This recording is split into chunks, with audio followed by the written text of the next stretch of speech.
Hey everyone, hope you're all staying safe out there. Today I wanted to demonstrate how to install a friction saver from the ground. I'm going to be using a adjustable ring and ring friction saver, but this method will work with any style ring and ring friction saver. So I already have a throw line installed in the tree, and because I am using a adjustable friction saver, the first thing I want to do is make sure it is adjusted large enough to fit around the union that I want to install it in. To start, what you want to do is take the large ring and the free end of your throw line and pass it down through the large ring. Next, we're going to need the other side of our throw line, so you are going to have to feed it through.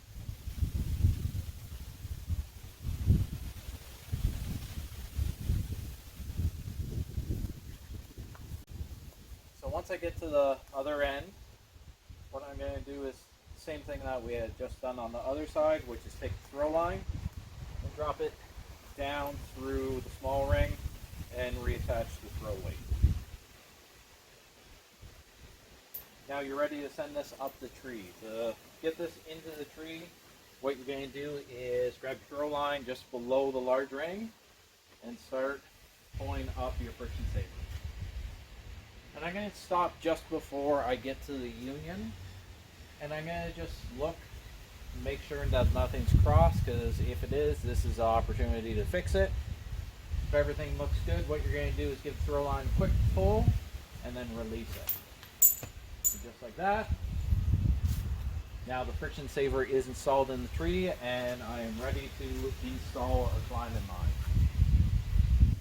So to install a climbing line, we're going to use the end of the throw line that just came down.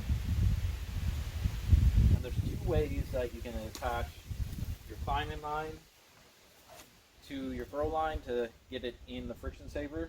First way would be just tying a clove hitch a foot or two down your climbing line, and then doing a couple half hitches down the climbing line until I get to the end.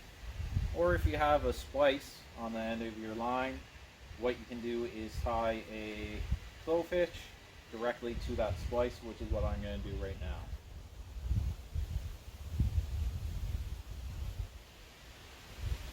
So now that I've done that, you can go ahead and pull your climbing line through your friction saver, and then you're ready to start climbing. So that's how you install a friction saver from the ground. Hope you found this video helpful. Stay tuned for the next video. I'm going to go over how to uninstall the friction saver from the ground.